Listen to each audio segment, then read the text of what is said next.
Hi, everyone. Welcome to the Meditation Momma podcast. This is our third season, our third series, and this time we're really dedicating it to the moms, all you moms out there who are doing some of the most important work on the planet.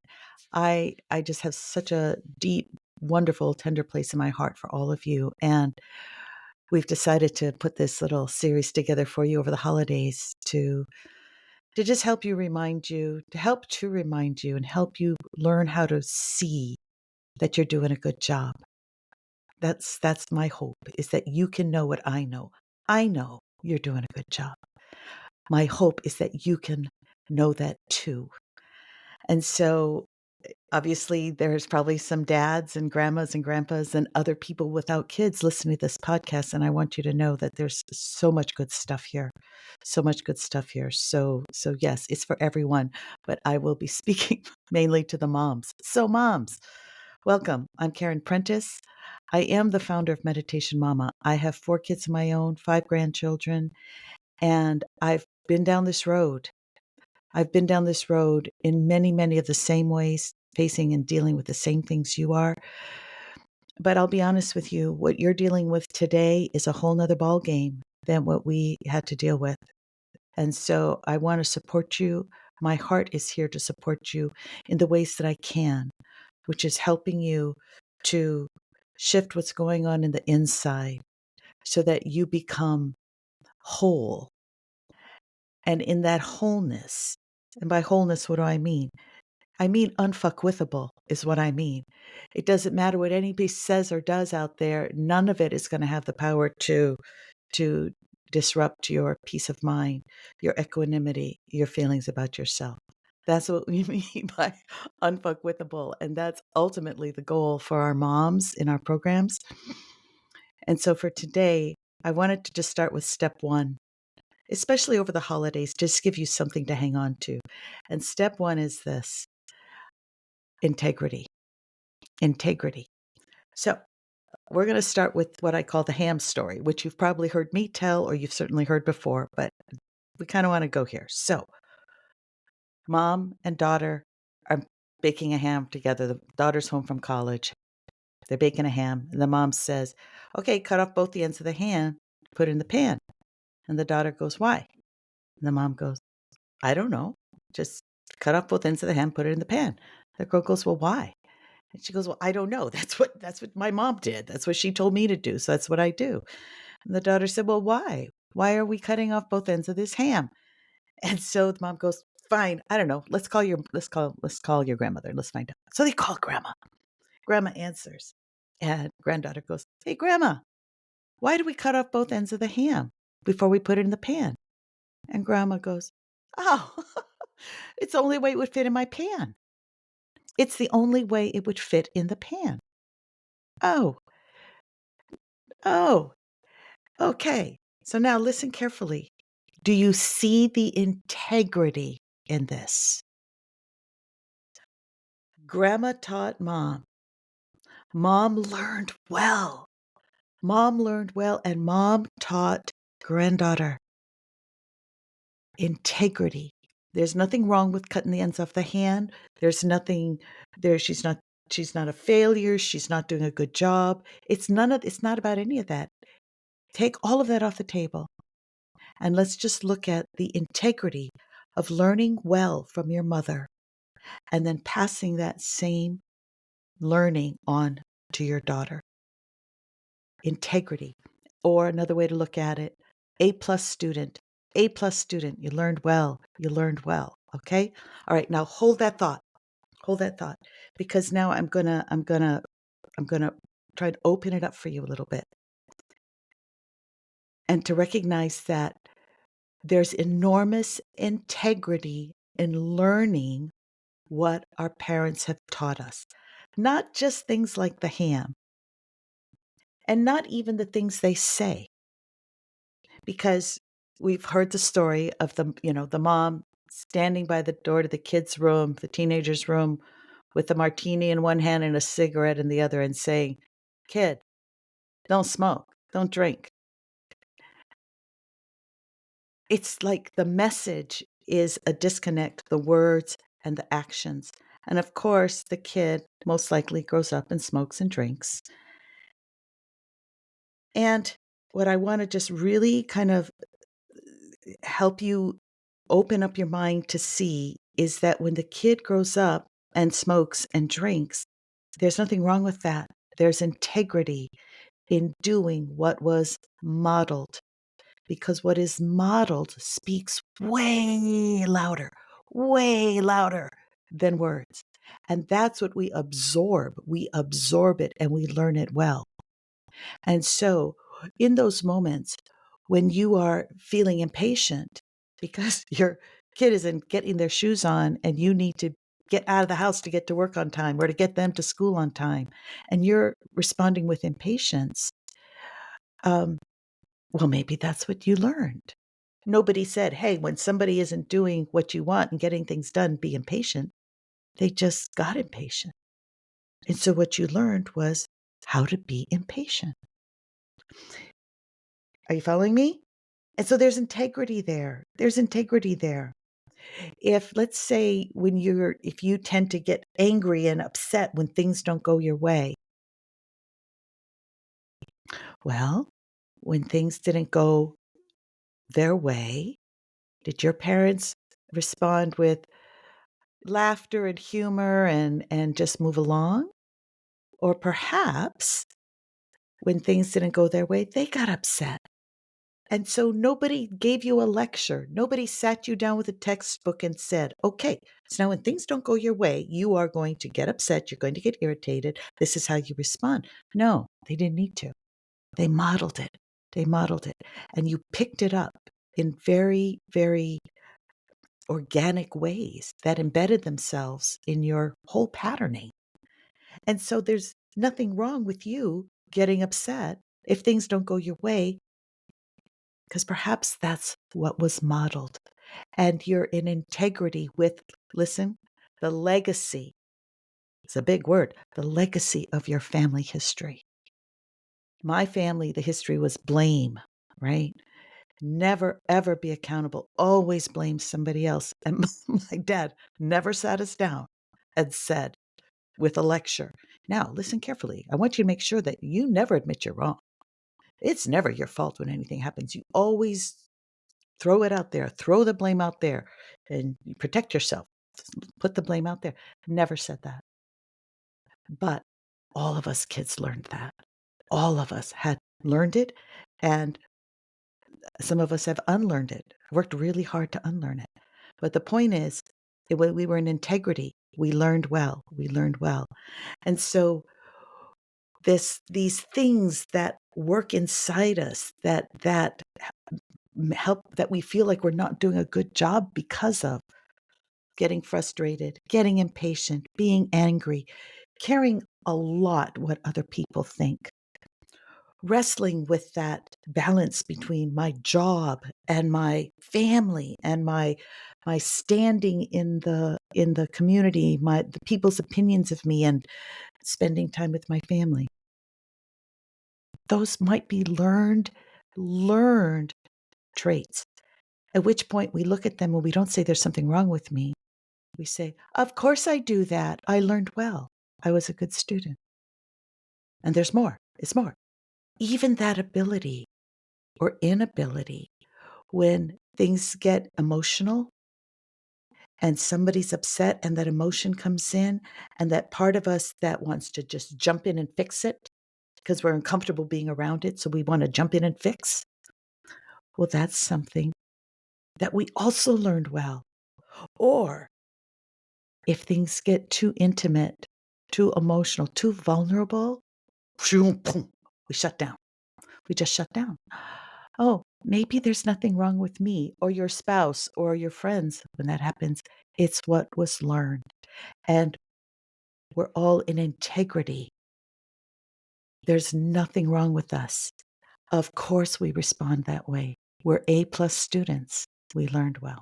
Okay, so have I made my point? Right? Now, I want to say, if you can start to look at it this way, it is really freeing. And the temptation is going to want to say, yeah, but I shouldn't be that way, and start to judge yourself for it. And, we're going to get there in other episodes. We're going to talk about all that. First step First step, if you want to feel like you're doing a good job, if you want to start to begin to like yourself, first step is to see the way you are as being in integrity with what you've learned.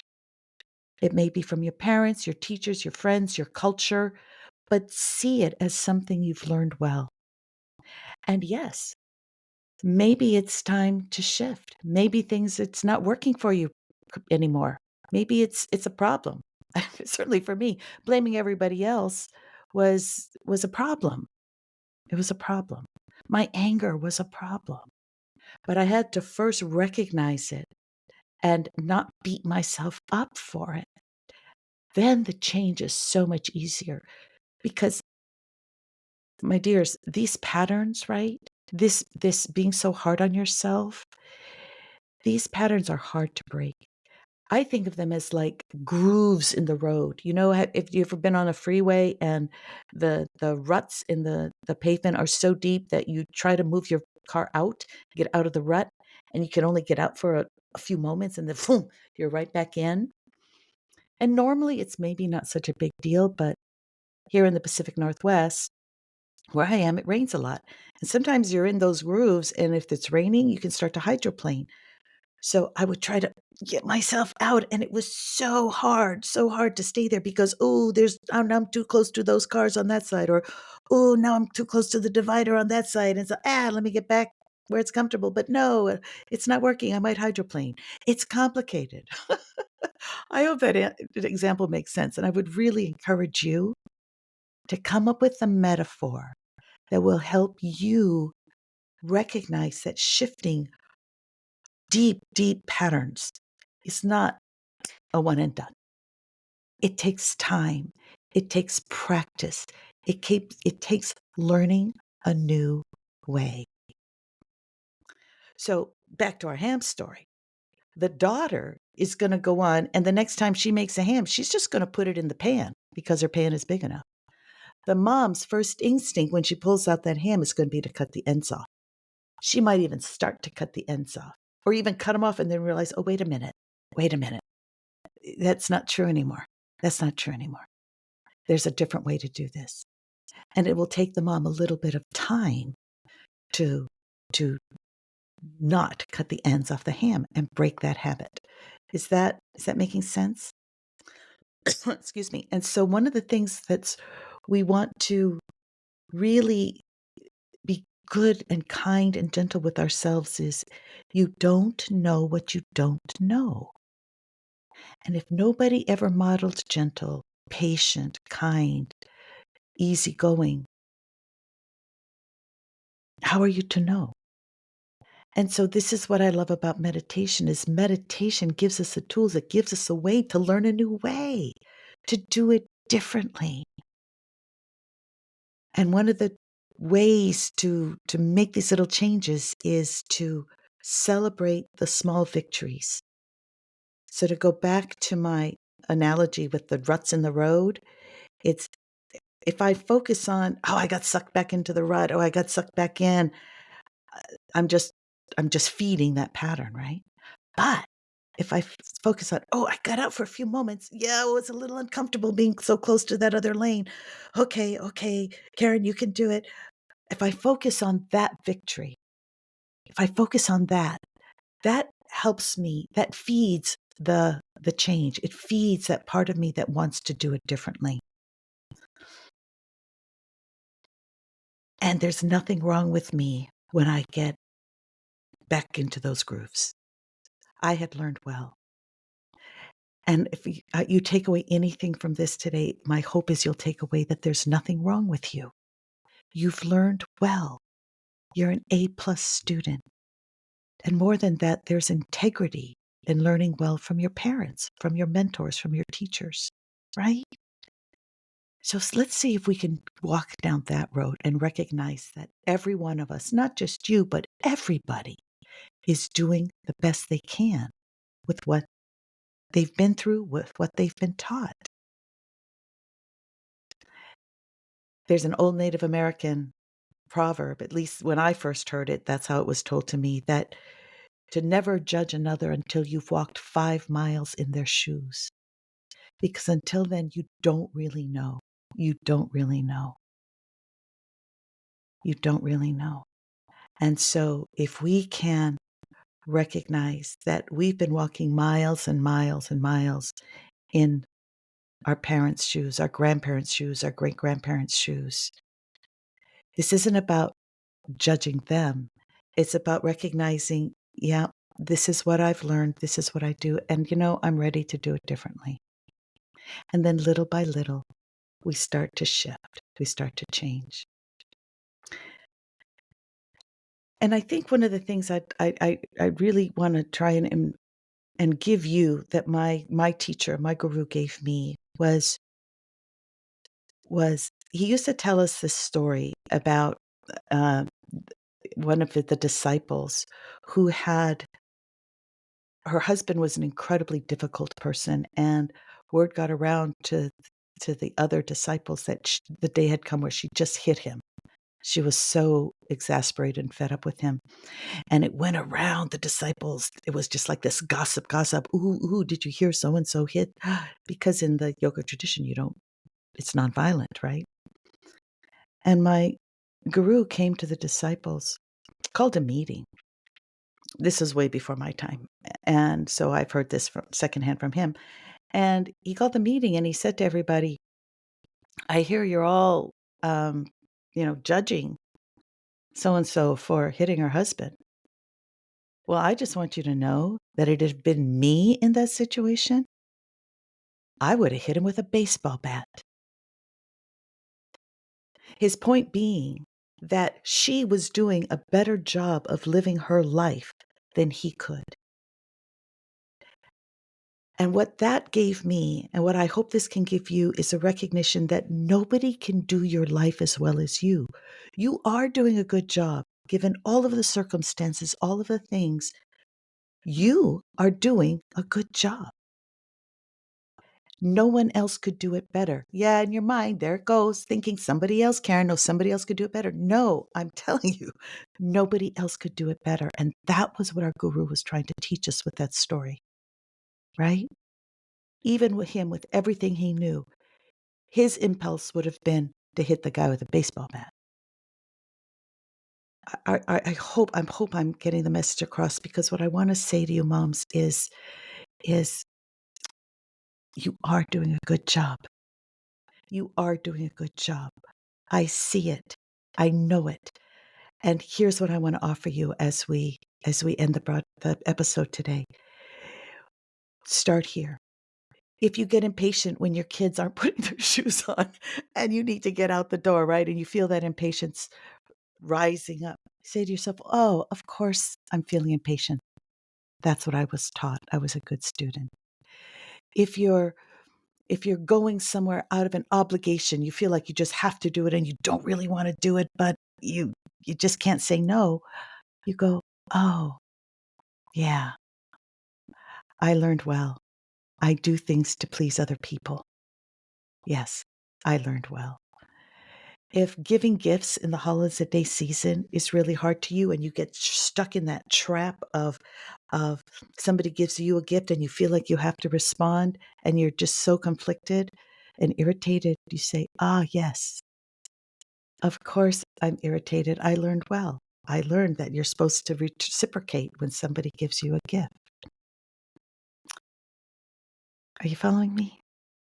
So as we go through the holidays, as we start into this time of year where it can get a lot of expectations, a lot of shoulds, a lot of pressure on us to do a lot of things that you don't maybe have time for or don't want to do. Let's start from this place. You're not a failure. You're not a screw up. You are doing a good job. You are in integrity with what you've learned. You're doing a good job, Mom. You are. And in the next episodes, what we'll do is we'll talk more about how to deal with that critic inside that's always trying to beat you up. What do you do with that? How do you deal with the expectations and the shoulds? And we'll talk more about how to do that over the holiday season. So my dears, If you want to know more about what this meditation path is like and what we do, visit my website, Meditation Momma, MOMMA.com. Sign up for our newsletter. And so you can, we've got inspiration, techniques, tips, and we can let you know about the different things we have going on. And in the meantime, start here. See the integrity in the way you've learned and the way you are.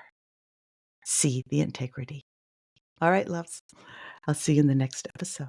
Thank you so much for being here.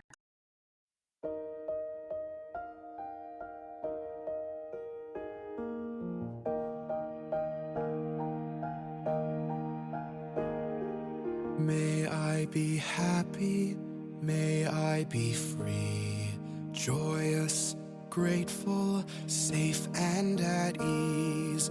May I live wisely, flowing downstream, row my boat gently and sing merrily.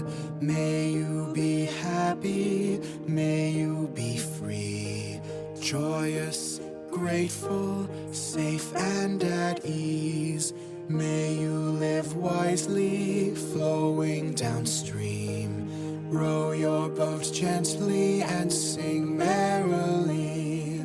May all be happy, may they be free, joyous, grateful, safe and at ease. May they live wisely, flowing downstream, row their boats gently and sing merrily.